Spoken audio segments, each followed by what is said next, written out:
প্রশংসা মাত্র আল্লাহ সুবহানাহু ওয়া তাআলার, যিনি বিশ্বজগতের একমাত্র মালিক, যিনি আমাদেরকে সৃষ্টি করেছেন, তিনি আমাদেরকে রিজিক দিয়ে থাকেন, তিনি আমাদেরকে এই জমিনে স্থলাভিষিক্ত করেছেন, আমাদেরকে বসবাসের উপযোগী জায়গা করেছেন, আমাদেরকে আর্থিকভাবে সচ্ছল করেছেন এবং তার পক্ষ থেকে বহুভাবে তিনি আমাদের রিজিকের ব্যবস্থা করেছেন। আমরা সে সত্তার প্রশংসা করি, আমরা বলি আলহামদুলিল্লাহ। সালাতু ওয়া সালাম প্রিয় নবী মুহাম্মদুর রাসূলুল্লাহ সাল্লাল্লাহু আলাইহি ওয়াসাল্লামের প্রতি, যিনি সব থেকে বেশি উদার হৃদয়ের ছিলেন, যিনি সব থেকে বেশি ইসলামের এবং বিভিন্ন প্রয়োজনে খরচ করে থাকতেন এবং তিনি আমাদেরকে এই দান সৎকার ব্যাপারে উৎসাহিত করেছেন। আমরা তার প্রতি সালাত এবং সালাম পাঠ করি, আমরা বলি আল্লাহুম্মা সাল্লি ওয়া সাল্লিম ওয়া বারিক আলা নবিয়িকা মুহাম্মদ। আমাকে বলা হয়েছে আমি যেন দান সাদাকা সম্পর্কে, এর গুরুত্ব এবং প্রয়োজনীয়তা সম্পর্কে কিছু কথা আজকের খুতবায় উল্লেখ করি। তো এই সুবাদে দান এবং সাদকা সম্পর্কে আলোচনা করার মতো দেখলাম যে বেশ কিছু দিক রয়েছে যেগুলো হয়তো ধারাবাহিকভাবে আপনার কাছে ব্যক্ত করার প্রয়োজন হতে পারে। যেমন দান সৎকার ক্ষেত্রে সবচেয়ে গুরুত্বপূর্ণ যে বিষয়টি, সেটা হলো দান সৎকার গুরুত্ব। বিশেষ করে যখনই ইসলামের ব্যাপার আসবে, সেই খাতগুলোতে ইসলামকে প্রতিষ্ঠিত করার ক্ষেত্রে দান সৎকার ভূমিকা সবথেকে বেশি হতে হবে বা হওয়া উচিত, এই বিষয় নিয়ে কথা বলার প্রয়োজন। দ্বিতীয়ত হচ্ছে সামাজিক জীবনে, ব্যক্তি জীবনে দান সৎকার প্রয়োজন। তৃতীয়ত এই বিষয় নিয়ে হয়তো কথা বলার প্রয়োজন হতে পারত যে কখন, কোথায়, কতটা আপনি দান করবেন, মানে উপযুক্ত জায়গায় দান করা এবং এই ক্ষেত্রে আপনাকে অগ্র ভূমিকা পালন করা। অথবা দান সম্পর্কে ওই দিকগুলো নিয়ে আলোচনা করা যেতে পারে যে দান সৎকা করলে আপনি কি উপকৃত হবেন, কি লাভবান হবেন দুনিয়া এবং পরকালে, মানে ফজিলত যেটাকে বোঝায়। তেমনি দান সৎকা সম্পর্কে আরেকটা পাঠ হতে পারে যারা দান করে আর যারা করে না, কৃপণ, তাদের মধ্যে তুলনা, তফাৎটা কি। সর্বোপরি দান সৎকা সম্পর্কে আরেকটা আলোচনা করা যেতে পারে যে দান সৎকার আদব, আদবের মধ্যে বহু কিছু আসবে। কিছু আছে জায়েজ দিক, কিছু আছে না জায়েজ দিক, কিছু আছে উত্তম আর কিছু আছে অনুত্তম। জায়েজ দিক যেমন ইসলাম এবং যে কোনো কল্যাণকর কাজে খরচ করা, আর না জায়েজ দিক যেমন অপচয় এবং যে কোনো হারাম কাজে খরচ করা। আদবের ক্ষেত্রে আদব হলো নিজের দান নিজে করা, অন্যের উপরে মানে দায়ভার রেখে না যাওয়া, যে কাজটা নিজের নিজেই করা, গোপনে দেয়া, কাউকে দান করে খোটা না দেয়া, কাউকে ছোট করার জন্য অনেকের মানুষের সামনে প্রকাশ্যে দান না করা। এগুলো হচ্ছে আদবের দিক থেকে কয়েকটা দিক। অথবা দুনিয়ার কোনো কিছুর আশায় দান করা, যেগুলো নাজায়েজের দিকে যাবে। তো এইভাবে বেশ কিছু দিক দান সৎকা নিয়ে করা যেতে পারে। যেহেতু আজকেটা আমার দান সৎকা সম্পর্কে প্রথম বক্তব্য, তো ভূমিকা স্বরূপ আমি প্রত্যেকটা কিছু থেকে কিছুটা ইঙ্গিত আপনাকে করে দেব, যাতে করে পুরো বিষয়টা আপনার কাছে বোধগম্য হয়। দান সৎকা এটা হলো ইসলামে আমাদেরকে আর্থিক ইবাদত বলা হয়েছে। ইসলামের মধ্যে আমাদের ইবাদতগুলোকে কয়েক ভাগে ভাগ করা হয়েছে, সাজানো হয়েছে। কিছু ইবাদত আছে যেগুলোতে শুধু আপনার দেহ খরচ হবে, দেহের মাধ্যমে। কিছু ইবাদত রাখা হয়েছে সেটা নিছক অর্থ খরচ হবে, সেখানে দেহের কোনো কাজ নেই। আর কিছু ইবাদত আছে যেই ইবাদতগুলো প্রতিষ্ঠিত করতে হলে আপনার দেহও লাগবে, শারীরিক সক্ষমতাও লাগবে বা শারীরিক পরিশ্রমও লাগবে, আবার অর্থের মাধ্যমেও হতে হবে। যেমন একটা ইবাদত হচ্ছে জিহাদ, একটা ইবাদত হচ্ছে হজ। হজ করতে গেলে আপনার শারীরিক ক্ষমতাও লাগে এবং অর্থ খরচ হয়, জিহাদেও তাই। আর সালাতের ক্ষেত্রে নিছক ইবাদত হচ্ছে দৈহিক ইবাদত, সালাতে কোনো টাকা খরচ হয় না, সিয়ামে টাকা খরচ হয় না। আর আর্থিক দিক থেকে নিছক ইবাদত হচ্ছে যাকাত, সেখানে দেহ খরচ হয় না কিন্তু টাকা খরচ হয়। তো এইভাবে কয়েকটা দিক আছে ইবাদতের।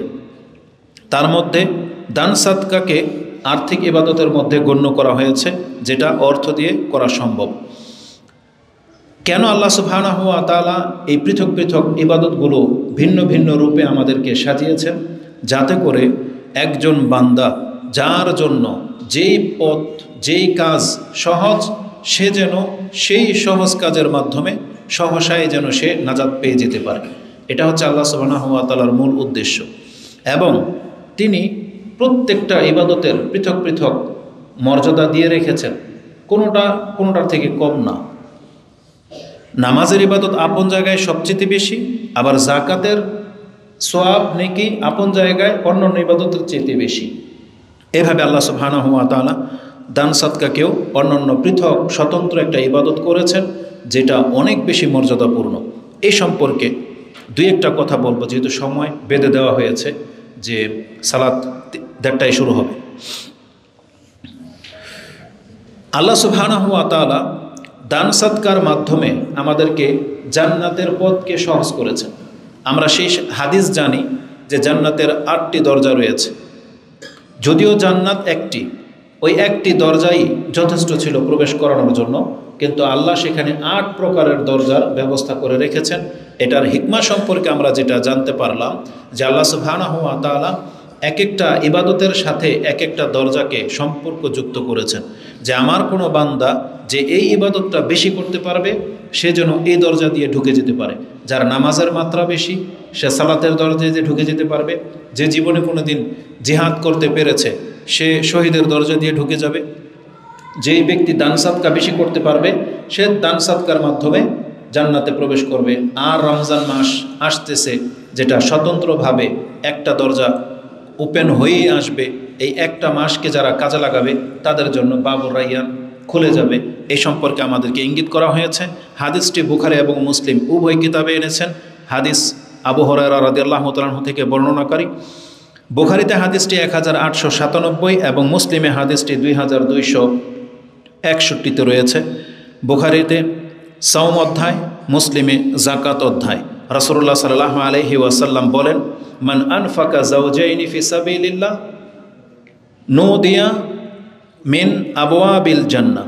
যেই ব্যক্তি আল্লাহর রাস্তায় জোড়ায় জোড়ায় দান করে তাহলে তাকে জান্নাতের দরজাগুলো দিয়ে ডাকা হবে এবং বলা হবে, ইয়া আবদুল্লাহ হাযা খায়র, তুমি এই দরজা দিয়ে আসো, এটা তোমার জন্য কল্যাণকর। তার মানে যারা আল্লাহর রাস্তায় জোড়ায় জোড়ায় দান করে, এটার তর্জমা করা হয়েছে জোড়া বলতে দুইটা। যেমন কেউ একটা ফ্যান দিয়েছে, কেউ 2টা ফ্যান দিল, কেউ একটা পিলার করে দিয়েছে, কেউ 2টা পিলার করে দিল। এইভাবে 1 বস্তা সিমেন্ট কেউ দেয়, কেউ 2 বস্তা দিল। এইভাবে জোড়া জোড়া তর্জমা করা হয়েছে। কিন্তু জাওজাইনের আরেকটা অর্থ হচ্ছে এপিঠ ওপিঠ, বিপরীত। হয়তো পারে সে রাতেও দান করে, এর বিপরীত কি দিনেও দান করে। হতে পারে সে যখন সচ্ছল তখনও দান করে, সে যখন অভাবী তখনও দান করে। মানে বিপরীত দিক থেকেও যখন কেউ দান করবে, তার নিজের প্রয়োজন রয়েছে তারপরও সে দান করে। তারপরে বিপরীত দিক বলতে কখনো কখনো ইসলামের রূপে যেগুলো আছে, মসজিদ বানানো, মাদ্রাসা করা, নিছক ইবাদত, সেদিক থেকেও দান করে। আর এর বিপরীত দিক বলতে নিজের পরিবারে খরচ করতেছেন, যেখানে যেটা প্রয়োজন, নিজের ভাইয়ের প্রতি খরচ করতেছেন, নিজের দাদা দাদি মানে আত্মীয় স্বজনের উপরে খরচ করতেছেন। সেগুলো বাহ্যিক মসজিদ মাদ্রাসা বানানো তো না, কিন্তু এটা একটা খরচ। তো এই দুইভাবে যারা দান করে, দুই দিক থেকে আল্লাহ সুবহানাহু ওয়া তাআলা তাদের মর্যাদা রেখেছেন যে নুদিয়া মিন আবওয়াবিল জান্নাহ, জান্নাতের প্রত্যেকটা দরজা দিয়ে তাদেরকে ডাকা হবে এবং বলা হবে, ইয়া আবদুল্লাহ হাযা খায়র, এই দরজা দিয়ে আসো, এটা তোমার জন্যে কল্যাণকর। এটা বলার পরে তখন রাসূলুল্লাহ সাল্লাল্লাহু আলাইহি সাল্লাম পৃথক পৃথক দরজার বর্ণনা দিচ্ছেন, যে যারা এইভাবে জোড়ায় জোড়ায় বা দিন রাত দান করে তাদের তো একটা ফজিলত আছেই, উপরন্ত যারা নামাজ আদায় করে সেই নামাজিদেরকে আল্লাহ পৃথকভাবে একটা দরজা দিয়ে আহ্বান জানাবেন, সেটা হচ্ছে বাবুস সালাহ। হাদিসের শব্দগুলো এরকম, মান কানা মিন আহলিস সালাহ দুইয়া মিন বাবিস সালাহ। যেই ব্যক্তি নামাজি তাকে নামাজের দরজা দিয়ে ডাকা হবে। ওমান কানা মিন আহলিল জিহাদ দুইয়া মিন বাবিল জিহাদ। ওমান কানা মিন আহলিস সাদাকা দুইয়া মিন বাবিস সাদাকা। ওমান কানা মিন আহলিস সিয়াম দুইয়া মিন বাবির রাইয়ান। এইভাবে তাদেরকে ডাকা হবে। তাহলে যারা দান সাদকা করে তাদের জন্য আল্লাহ একটা দরজা এক্সট্রা বানিয়েছেন, যে যেই ব্যক্তি হয়তো রাতে তাহাজ্জুদ পড়তে পারে না, কাজের ব্যস্ততা, যেই ব্যক্তি হয়তো অসুস্থ, লম্বা দাঁড়িয়ে থাকতে পারে না, কিন্তু ফরজ তো অবশ্যই আদায় করতে হবে, ফরজের সাথে তার কোনো কম্পেয়ার চলবে না। যে ব্যক্তি হয়তো রমজান মাস ছাড়া অন্য কোনো মাসে সিয়াম রাখতেই পারে নাই, কিন্তু তার অগাধ টাকা আছে, সে আর্থিক দিক থেকে সচ্ছল, তাহলে এই ব্যক্তির জন্য দান সাদকা করাটা সহজ। এই জন্য আল্লাহ সুবহানাহু ওয়া তাআলা যখন সে নামাজের মাধ্যমে ওই মর্যাদাটা পাচ্ছে না, এই জন্য আল্লাহ দান সাদকার মাধ্যমে তাকে ওই মর্যাদাটা দেওয়ার জন্য আল্লাহ একটা মাধ্যম তৈরি করে রেখেছেন। এই জন্য প্রত্যেকটা আমলের পৃথক পৃথক দরজা আল্লাহ সুবহানাহু ওয়া তাআলা রেখেছেন, যাতে করে যার জন্য যেই দরজা সহজ সেই দরজা দিয়েই যেন আমার এই বান্দা সম্মানজনক জান্নাতে পৌঁছে দিতে পারে। আল্লাহু আকবার। এটা আল্লাহ আমাদের জন্য করেছেন। আবু বকর রাদিয়াল্লাহু তাআলা আনহু তিনি তার কৌতূহলবশত বলতেছেন, ইয়া রাসূলুল্লাহ, এটা জরুরি না যে কোন দরজা দিয়ে ঢুকলেই হয়ে গেল, তবে এমনও কি কোনো ব্যক্তি আছে, ফাহাল ইউদআ আহাদুন মিন তিলকাল আবওয়াবি কুল্লিহা, এমনও কোনো ব্যক্তি কি আছে যাকে জান্নাতের এরকম প্রত্যেকটা দরজা দিয়ে ডাকা হবে? তখন রাসূল সাল্লাল্লাহু আলাইহি ওয়াসাল্লাম বলছেন, না, হ্যাঁ, এমন মর্যাদার ব্যক্তিও আছে পৃথিবীতে যাদেরকে জান্নাতের প্রত্যেক দরজা দিয়ে ডাকা হবে। তখন রাসূল সাল্লাল্লাহু আলাইহি ওয়াসাল্লাম বললেন, ওয়া আরজু, আমি আশা করি, আনতা মিনহুম, তুমি তাদের একজন। রাসূলুল্লাহ সাল্লাল্লাহু আলাইহি ওয়াসাল্লাম আবু বকর রাদিয়াল্লাহু তাআলা আনহুকে এই সংবাদ শোনালেন যে আমি আশা করি আল্লাহর কাছে তুমি আবু বকর তাদের একজন যাকে জান্নাতের প্রত্যেকটা দরজা দিয়ে ডাকা হবে। এটা হচ্ছে আবু বকর সিদ্দিক রাদিয়াল্লাহু তাআলা আনহুর মর্যাদা। তো ইমাম বুখারী হাদিসটাকে এনেছেন। যখন আবু বকর রাদিয়াল্লাহু তাআলা আনহুর মর্যাদার কথা আসলো, তাহলে আপনাকে এটাও জানিয়ে দিই কেন তার এই মর্যাদা। কারণ আবু বকর সিদ্দিক রাদিয়াল্লাহু তাআলা আনহু তিনি এমন এক ব্যক্তি, যে কোনো কল্যাণকর কাজে তিনি থাকতেন প্রথম ব্যক্তি, তিনি থাকতেন অগ্রগামীদের মধ্যে প্রথম, তাকে আপনি প্রথম পাবেন। এটা বোঝার জন্য একটা হাদিস, ওটা আপনার জানাশোনার মধ্যেই পড়বে, সেটা আপনাকে উল্লেখ করি যাতে আপনাকে এটা অনুপ্রাণিত করে। সেটা হচ্ছে বুখারী এবং মুসলিমে হাদিসটি দুই জায়গায় এসেছে। আপনি সাদাকার অধ্যায় পাবেন, এই হাদিসটা ছিল 2261, তার 3টা হাদিস পরে 2264, এবং মুসলিমে এটা আবু বকর রাদিয়াল্লাহু তাআলা আনহুর মর্যাদার শানেও হাদিসটাকে এনেছেন, যেটা 6076 পেয়ে যাবেন। কোনো একদিন সকালের ঘটনা, আবু হুরায়রা রাদিয়াল্লাহু তাআলা আনহু তার বর্ণনা করে, তিনি বলেন রাসূলুল্লাহ সাল্লাল্লাহু আলাইহি ওয়াসাল্লাম এমনি ফজরের সালাতের পর সকালবেলা তিনি বলতেছেন, মান আসবাহা মিনকুম আল ইয়াউমা সাইমান, তোমাদের মধ্যে এমন কোন ব্যক্তি আছো যে আজকে সিয়াম অবস্থায় সকাল হয়েছে, তার মানে সিয়ামের নিয়ত করি আজকে তোমার সকাল হলো। ফাকাল আবু বকর, আনা, আবু বকর বললেন, আমি ইয়া রাসূলুল্লাহ, আজকে আমি সিয়াম রেখেছি। তার মানে এটা রমজান মাস ছিল না, আর এটা একটা সুন্নাহ বা নফল একটা দিন, যা আজকে আমি সিয়াম রেখেছি। তারপর রাসূলুল্লাহ বললেন, কালা ফামান তাবিআ মিনকুমুল ইয়াউমা জানাজাতান, তোমাদের মধ্যে কে আজকে সকাল সকাল ফজরের পর কিছুক্ষণ হয়তো হয়েছে, কে আজকে কোন একটা জানাজায় অংশ নিতে পেরেছিল? তখন আবু বকর বলতেছেন, আনা ইয়া রাসূলুল্লাহ। রাসূলুল্লাহ তৃতীয় প্রশ্ন করলেন, মান আতাআমা মিনকুম আল ইয়াউমা মিসকিনান, তোমাদের মধ্যে কে আজকে সকালবেলা কোন একটা মিসকিনকে খাদ্য দিতে সক্ষম হয়েছ? তখনও বললেন, কালা আবু বকর, আনা, আমি ওই কাজটা আজকে করতে পেরেছি ইয়া রাসূলুল্লাহ। তখন তিনি আবার বললেন, মান আদা মিনকুমুল ইয়াউমা মারিদান, আজকে তোমাদের মধ্যে কে সেই ব্যক্তি যে কোনো একটা অসুস্থকে দেখতে গিয়েছিল বা সেবা শুশ্রূষা করেছে?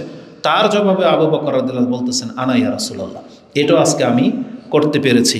যখন রাসূল সাল্লাল্লাহু আলাইহি ওয়াসাল্লাম এভাবে শুনলেন, তখন তিনি বললেন, ফাকালা রাসূলুল্লাহ সাল্লাল্লাহু আলাইহি ওয়াসাল্লাম মাজতামানা ফি ইমরিইন ইল্লা দাখালাল জান্নাহ, যেই ব্যক্তির মধ্যে এই আমলগুলো রয়েছে এই ব্যক্তি জান্নাতি একজন।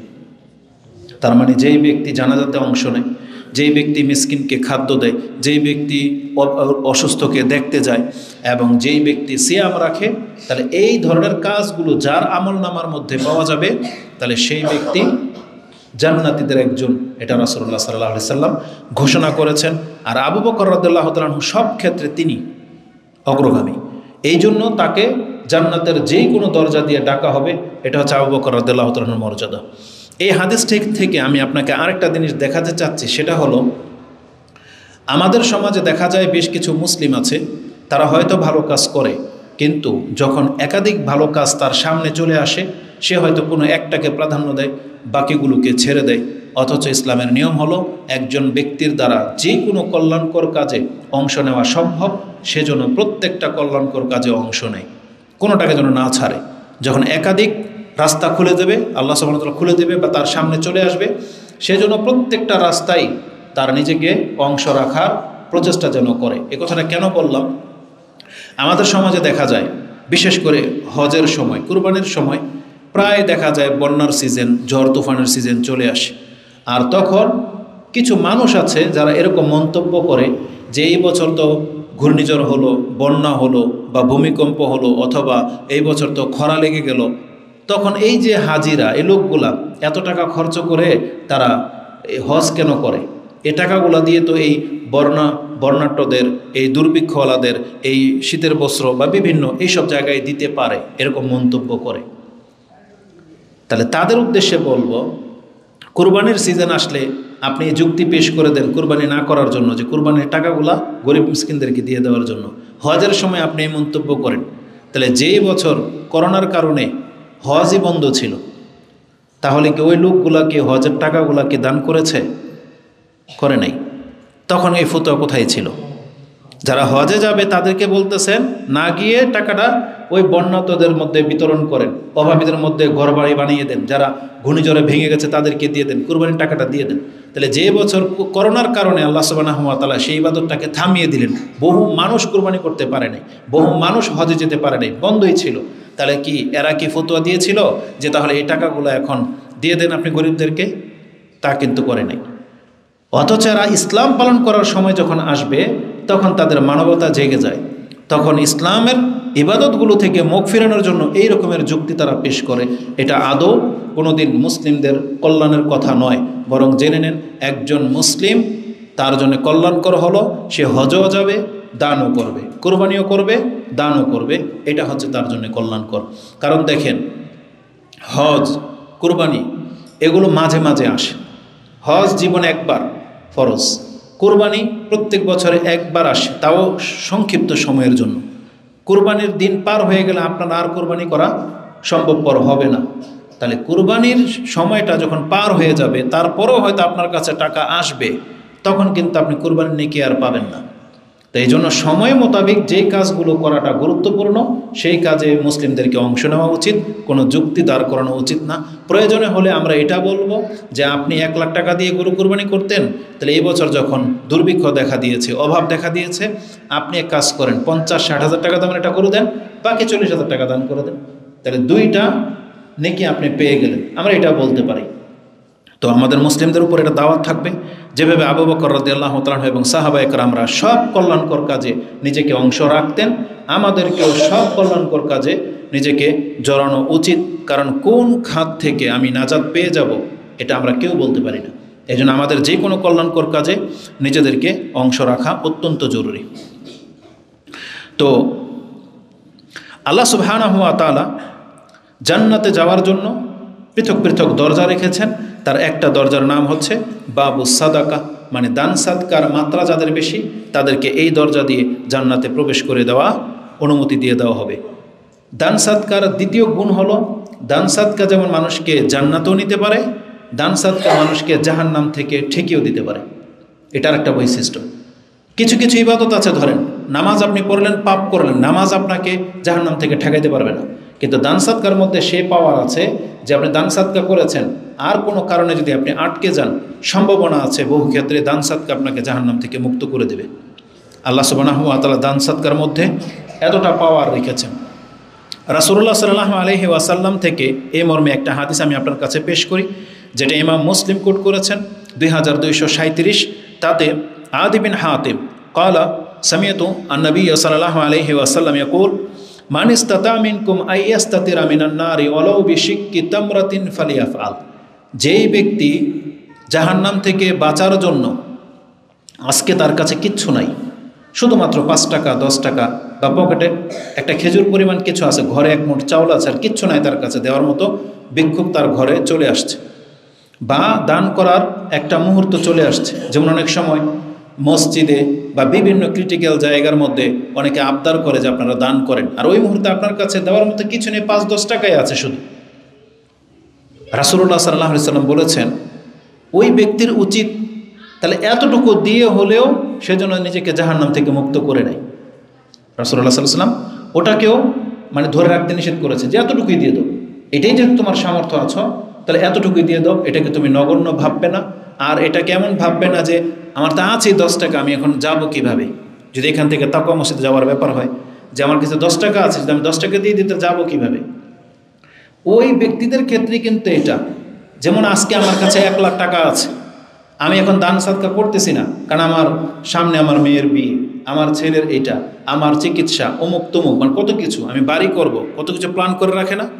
রাসূলুল্লাহ সাল্লাল্লাহু আলাইহি ওয়াসাল্লাম ওই ব্যক্তিদেরকে এই কথাটা বলেছেন যে কালকে কি হবে ওটা তুমি পরে ভাবো, আজকে যেহেতু তোমার দান সাদকা করার একটা অপশন চলে আসছে, তুমি তোমার সাধ্য মোতাবেক একটা খেজুর পরিমাণ হলেও সেখানে তুমি দান করো, যাতে করে তুমি জাহান্নাম থেকে বেঁচে যেতে পারো। এটা ছিল রাসূলুল্লাহ সাল্লাল্লাহু আলাইহি ওয়াসাল্লামের উদ্দেশ্য বা থিম। কারণ কোরআনে আল্লাহ সুবহানাহু ওয়া তাআলা যখন জিজ্ঞেস করেছেন ইয়াসআলুনাকা মাযা ইউনফিকুন, তারা আপনাকে জিজ্ঞেস করে কি খরচ করবে, আপনি বলে দেন কুলিল আফওয়া, তারা যেন তাদের অতিরিক্তটা খরচ করে। তার মানে আল্লাহ আপনার প্রয়োজনের রিজার্ভটা চাচ্ছে না, প্রয়োজন ছাড়াও মানুষের কাছে কিছু টাকা থাকে, আল্লাহ সুবহানাহু ওয়া তাআলা বলছেন যে ওরা যেন ওখান থেকে খরচ করে। এটার ফায়দাটা কি? রাসূলুল্লাহ বলেছেন সে যেন জাহান্নাম থেকে বাঁচার জন্য ওই খেজুর পরিমাণ যদি কিছু থেকে থাকে সেটা যেন সে দান করে দিয়ে নিজেকে জাহান্নাম থেকে বাঁচায়। তার মানে এটা ইঙ্গিত বহন করে যে দান সাদকার মধ্যে সে পাওয়ার আল্লাহ রেখেছেন যেটা আপনাকে জাহান্নাম থেকে মুক্ত করবে। এই হাদিসটা বুখারীতে কিভাবে আসছে, মুসলিম আরেক জায়গায় রাসূলুল্লাহ সাল্লাল্লাহু আলাইহি ওয়াসাল্লাম বলেছেন তোমাদের মধ্যে এমন কোনো ব্যক্তি নাই যে কাল কিয়ামতের মাঠে আল্লাহর সাথে কথা না বলবে, ফেস টু ফেস। লাইসা বাইনাহু তুরজুমান, আল্লাহ এবং তোমার মাঝে দুভাষীও থাকবে না। সেই দিন প্রত্যেক ব্যক্তি তার ডান পাশে তাকাবে, সে কি দুনিয়াতে করেছিল সেটা দেখতে পাবে, বাম পাশে তাকাবে, তার আমলনামায় কি ঘাটতি আছে সেটা দেখতে পাবে, এবং তার সামনে আল্লাহ জাহান্নামকে তুলে ধরবেন যে এটা জাহান্নাম। এখন তুমি বাঁচার জন্য কি করেছ, এখন তুমি দুই দিকে তাকিয়ে দেখো। রাসূলুল্লাহ বলেছেন ওই দিন যদি কেউ জাহান্নাম থেকে বাঁচতে চায় তাহলে সে যেন তার কাছে যতটুকু আছে সেজন্য তা দিয়ে জাহান্নাম থেকে বাঁচার চেষ্টা করে। রাসূলুল্লাহ বলেছেন ইল্লা মা কাদ্দামা ওয়া ইয়ানজুরু বাইনা ইয়াদাই ফালা ইয়ারা ইল্লান নার তিলকা ওয়াজহিহি, সে তার সামনে জাহান্নামের আগুন দেখতে পাবে। ফাত্তাকুন নারা ওয়ালাউ বিশিক্কি তামরাতিন, রাসূলুল্লাহ বলেছেন তুমি যেই দিন আগুনের মুখোমুখি হবে সেই দিনে তুমি জাহান্নাম থেকে বাঁচার জন্য তুমি আজকে কিছু না কিছু দান করে রাখো। তার মানে রাসূলুল্লাহ বোঝাতে চাচ্ছেন এই দান মানুষকে সেই আগুন থেকে ঠেকিয়ে দিতে পারে বা বাঁচাতে সক্ষম। এটা ইমাম বুখারী এবং মুসলিমের ভাষ্য, যেটা আপনারা ওই হাদিসের আগে পরে দেখে নেবেন। বুখারীতে হাদিসটি 1413, মুসলিমে হাদিসটি 2240 রয়েছে। তো আলা কুল্লি হাল দান সাদকা মানুষকে জাহান্নাম থেকে বাঁচাতে পারে। আল্লাহ সুবহানাহু ওয়া তাআলা বলেন যারা দান সাদকা করে তাদের একটা মহৎ গুণ হলো, আল্লাহ বলেছেন আল্লাযীনা ইউনফিকুনা আমওয়ালাহুম বিল্লাইলি ওয়ান নাহার সিররান ওয়া আলানিয়া, যারা রাত দিন গোপনে এবং প্রকাশ্যে দান করে ফালাহুম আজরুহুম ইনদা রাব্বিহিম ওয়ালা খাউফুন আলাইহিম ওয়ালা হুম ইয়াহজানুন।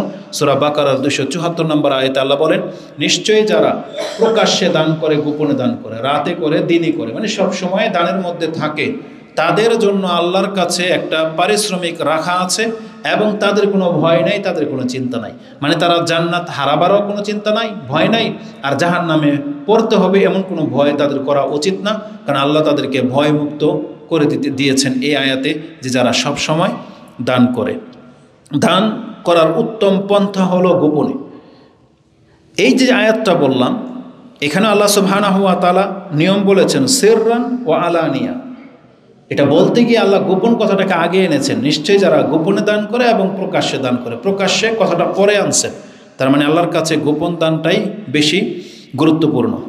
তারপরে কোরআনের আরেকটা আয়াত আল্লাহ বলেছেন ইন তুবদুস সাদাকাত ফানি'ম্মা হিয়া, যদি তুমি তোমার দানটাকে প্রকাশ করো তাতে কল্যাণ আছে, কোনো সমস্যা নাই।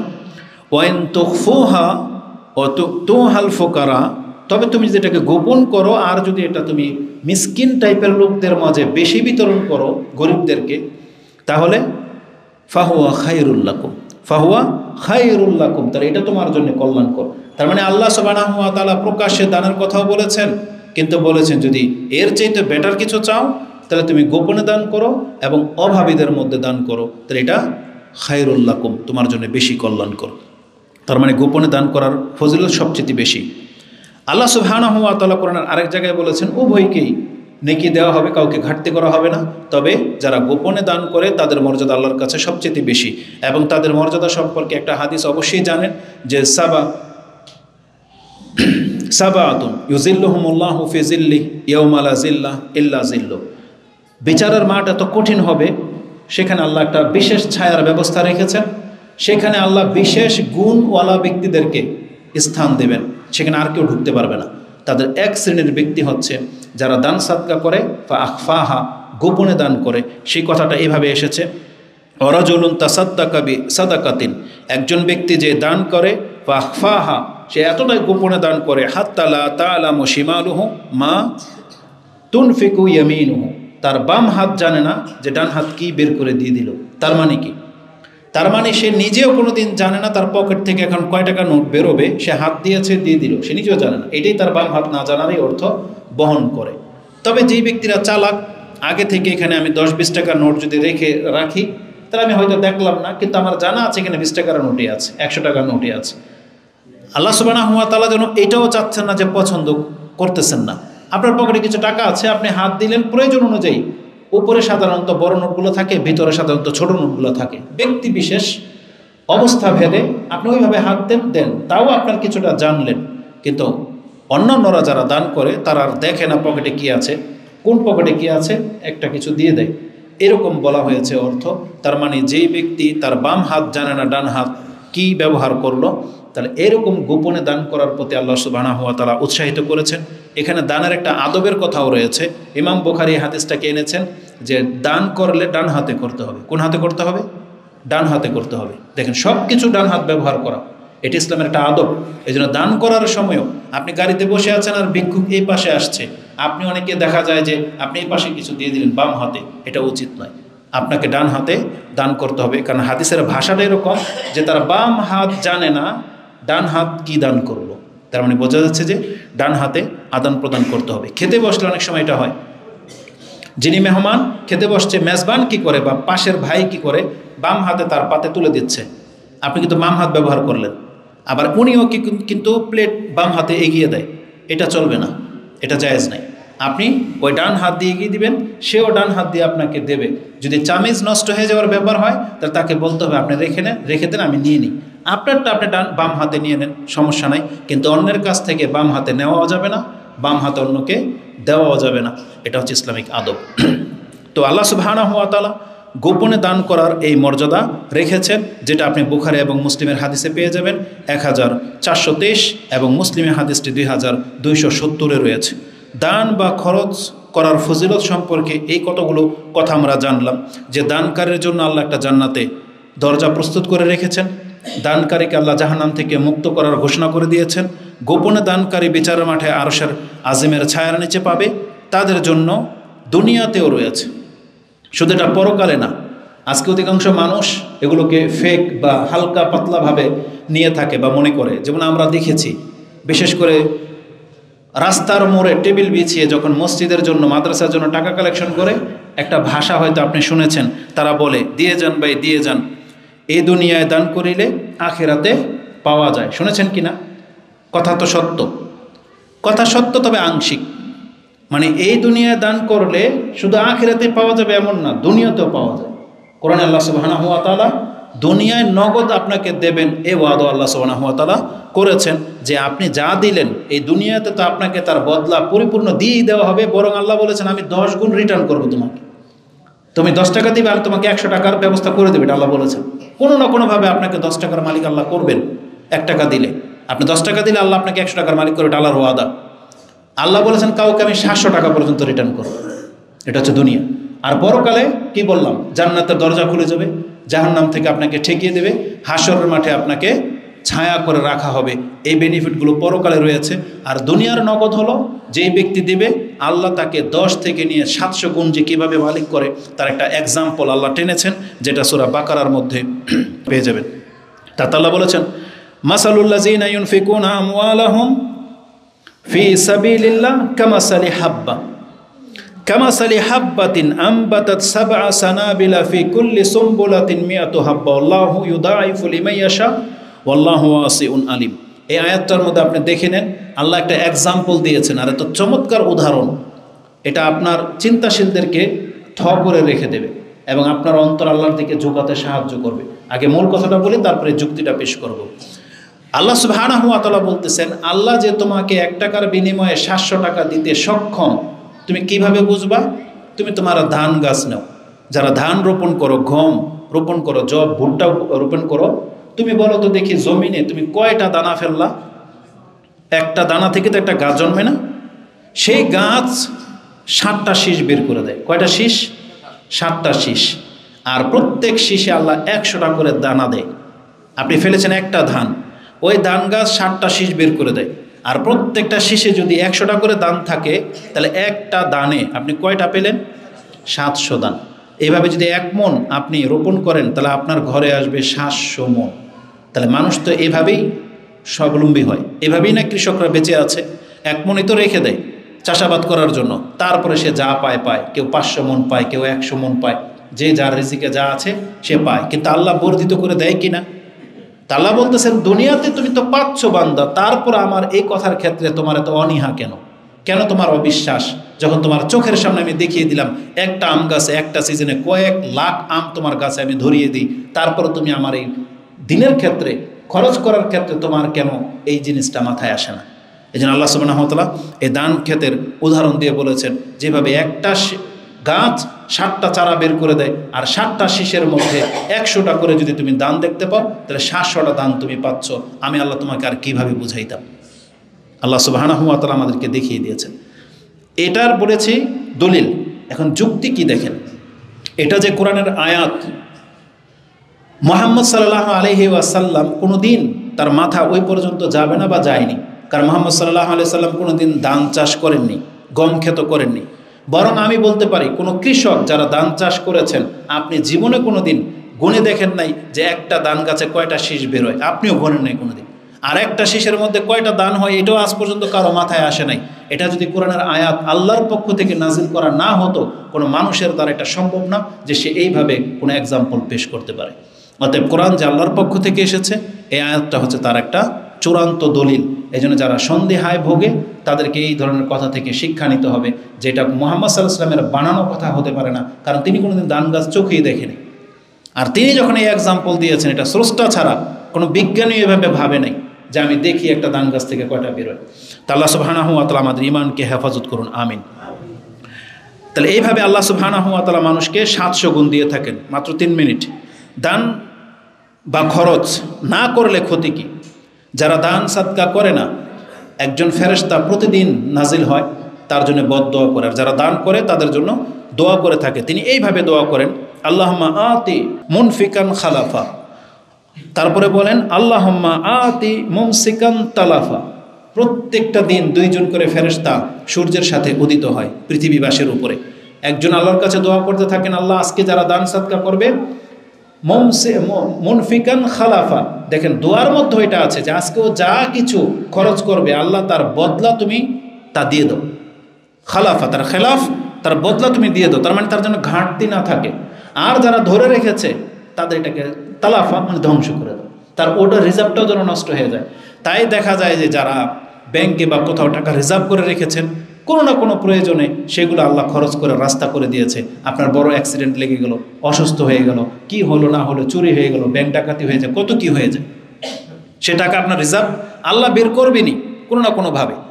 আর যাকে আল্লাহ স্থলাভিষিক্ত করে দেন, যারা দান করা অভ্যাস, আপনি কি আজ পর্যন্ত এমন কোনো দাতাকে পেয়েছেন যে দান করতে করতে ফুতুর হয়ে গেছে আর তার স্বাবলম্বী হইতে পারে নাই? এমন মনে হয় না কোনো ব্যক্তির নজির কোনোদিন ঘটবে। আমরা বড় বড় ব্যক্তিদেরকেও দেখতেছি, ব্যবসায়ী, তারা মসজিদ করে দেয়, মাদ্রাসা করে দেয়, কিন্তু আলহামদুলিল্লাহ তাদের ব্যবসা একের পর এক বেরিয়ে যাচ্ছে।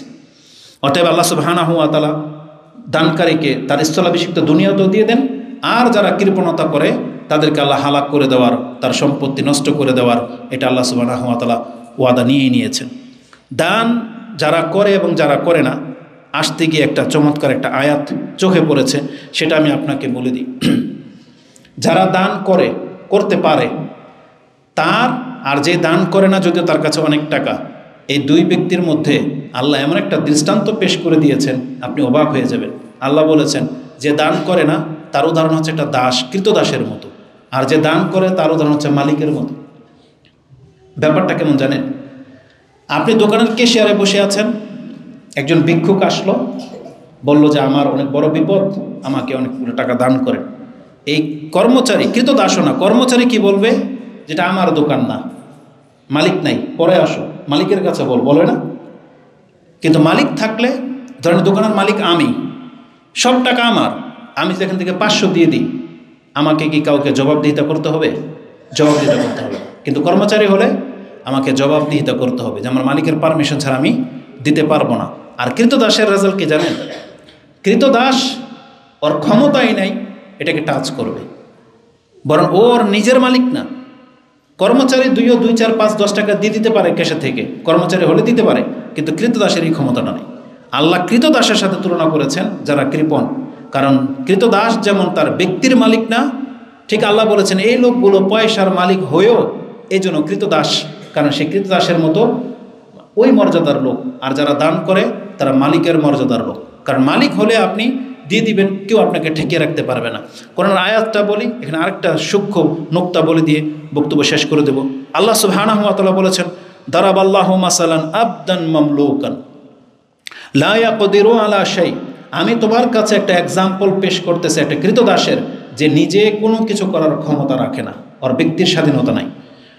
ওমান রাযাকনাহু মিন্না রিজকান হাসানা, রিজকান হাসানান ফাহুয়া ইউনফিকু মিনহু কাইফা ইয়াশা সিররা ওয়া জাহারা।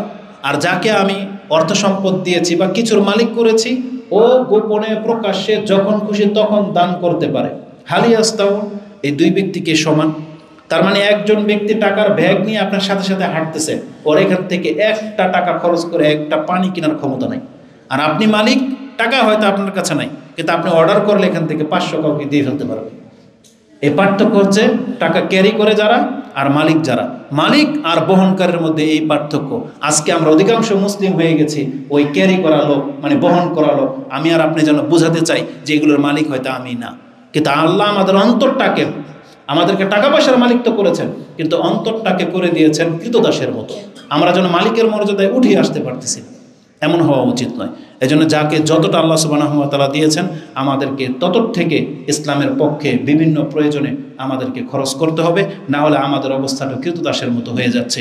আর এর ব্যাখ্যায় ইবনে আব্বাস বলতেছেন, এখানে আল্লাহ এবং প্রতিমা, মূর্তির উদাহরণ দিয়েছেন। কারণ আল্লাহ হচ্ছেন মালিক, আর যে মূর্তির কাছে মানুষ চায় ও হচ্ছে কৃতদাসের মতো। এই মূর্তির কাছে সারাদিন আপনি মাথা নত করে পড়ে থাকেন, মূর্তি আপনাকে কিচ্ছু দিতে পারবে না। এই মাজারওয়ালাগুলোর মতো, যারা মাজারের মধ্যে আল্লাহর ওলিকে শুয়ে রেখেছেন আর আপনি মনে করতেন সে আপনাকে দেবে। আল্লাহ এখানে এই মাজারওয়ালাদেরকে এক্সাম্পল দিয়েছেন, একটা মুর্দা লোক পড়ে থাকবে কৃতদাসের মতো, ও কিয়ামত হয়ে যাবে, তোমাকে কিচ্ছু দেওয়ার ক্ষমতা রাখে না। আর আল্লাহ হচ্ছেন মালিক, যার কাছে চাইলেই তিনি দেওয়ার ক্ষমতা রাখেন। এটা অনেক বড় একটা ব্যাপার। এই জন্য আমাদের অন্তরটাকে প্রসারিত করে। আমাদের মালিক হচ্ছেন আল্লাহ, আল্লাহ যাকে চায় তাকে দেন। এই কোনো আল্লাহর ওলির ক্ষমতা রাখে না যে নিজের ইচ্ছায় সে দিতে পারবে, বরং তার দাফন কাফন হয়েছে আপনার হাতে, সে কি দিবে আপনাকে? তা আল্লাহ সুবহানাহু ওয়া তাআলা কোরআন হাদিসে এইভাবে আমাদেরকে শিক্ষা দিয়েছেন। আলা কুল্লি হাল, আমি আমার সময় মোতাবেকই খুতবা শেষ করে দিচ্ছি, যেহেতু আমার মনে হয় ধর্মটা শুধু হুজুরদের জন্য। এইটা দেওয়া হয়েছে আমাকে না, ধর্মটা হয়েছে যে শুধু হুজুররা পালন করবে। বলেন তো দেখি, যারা বলেছেন যে খুতবা শুরু হবে 12:45, আপনারা কি আসছিলেন 12:45? বলেন। আমি আমার খুতবা আপনাদের নোটিশ অনুযায়ী ছেড়ে দেব 1-1:30 বাজে, কিন্তু আপনারা আমাকে বলেন তো দেখি, আপনারা কি আপনাদের ওয়াদা পুরো করেছেন? আপনারা কেন আসেন নাই 12:45? বলেন। তাহলে কি হুকুম জারি শুধু খালি হুজুরদের উপরে? আর আমরা এত দূর থেকে আসছি, আর আপনি আমাকে 30 মিনিটের খুতবা ধরিয়ে দিয়েছেন। আপনি বলতেছেন আপনাদের ডিউটি আছে, এই জন্য তাড়াতাড়ি করবেন। তাহলে 12টা বাজে কেন খুতবার ব্যবস্থা চালু করলেন না?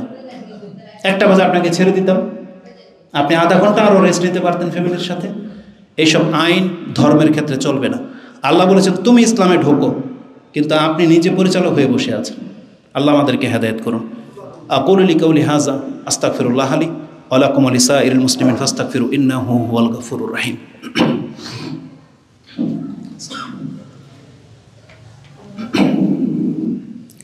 আলহামদুলিল্লাহি রাব্বিল আলামিন, ওয়াসসালাতু ওয়াসসালামু আলা আশরাফিল আমবিয়া ওয়াল মুরসালিন নবীনা মুহাম্মাদিন ওয়া আলা আলিহি ওয়া সাহবিহি আজমাইন। ওয়া বাদ। আল্লাহ তুমি আমাদেরকে যে রিজিক দিয়েছ, এই রিজিক থেকে আমাদেরকে দান করার তৌফিক দান করো। এবং আমাদেরকে আল্লাহ উত্তম পন্থায় হালালভাবে রিজিক অন্বেষণ করার তৌফিক দান করো। আল্লাহুম্মা আকফিনা বিহালালিকা আন হারামিক ওয়াগনিনা বিফাদলিকা আম্মান সিওয়াক। আল্লাহ আমরা যেন কেবলমাত্র তোমার উপরে ভরসা করেই থাকতে পারি, তুমি আমাদেরকে হালালের উপরেই অটুট রাখো, হালালের উপরে যথেষ্ট রাখো, আমরা যেন অন্যের ধারস্থ না হই এবং আমরা যেন হারাম পথে পা না বাড়াই।